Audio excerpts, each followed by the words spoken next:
কিছুদিন পরপরই ওঠে গুঞ্জনটা, লিওনেল মেসি কি 2026 বিশ্বকাপ খেলবেন? তবে এখন পর্যন্ত এর নির্দিষ্ট কোনো জবাব আসেনি। কখনো লিওনেল মেসি নিজে, আবার কখনো আর্জেন্টাইন কোচ স্কালোনি এই প্রশ্ন এড়িয়ে গেছেন সুকৌশলে। এবার আবারও সামনে এলো সেই একই প্রশ্ন।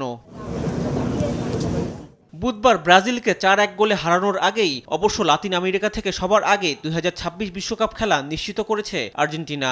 বেশ ফুরফুরে মেজাজে আছে আলবিসেলেস্তারা। ফলে তাদের সামনে এখন সবচেয়ে বড় প্রশ্ন মেসির বিশ্বকাপ খেলা নিয়ে।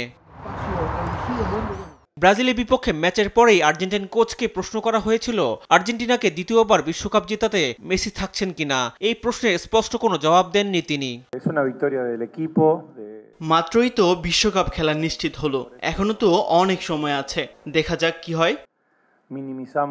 চোটের কারণে ব্রাজিলের বিপক্ষে খেলেননি লিওনেল মেসি। এমনকি চলতি মৌসুমে ইন্টার মায়ামির হয়েও খেলার সময় বেশ কয়েকবার চোটে পড়েন এই মহাতারকা। তবে বিশ্বকাপে খেলা না খেলার ব্যাপারে মেসিকে বারবার প্রশ্ন করে বিব্রত না করতে অনুরোধ করেছেন তিনি।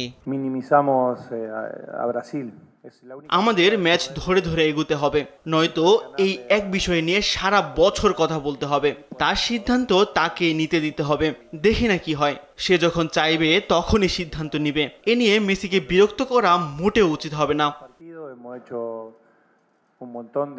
বিশ্বকাপ বাছাইয়ের সবশেষ 2 ম্যাচে উরুগুয়ে এবং ব্রাজিলের বিপক্ষে খেলেননি লিওনেল মেসি। তবে তাতে অবশ্য জিততে কোনো সমস্যা হয়নি তাদের। আপাতত বিশ্বকাপ বাছাই নিয়ে আর ভাবতে হচ্ছে না বিশ্ব চ্যাম্পিয়নদের। তবে মেসি 2026 বিশ্বকাপে নীল সাদা জার্সি পরে মাঠে নামবেন কিনা সেই প্রশ্ন তোলা থাকছে সময়ের কাছেই। রিফাত আঞ্জুম, দেশ টিভি, স্পোর্টস ডেস্ক।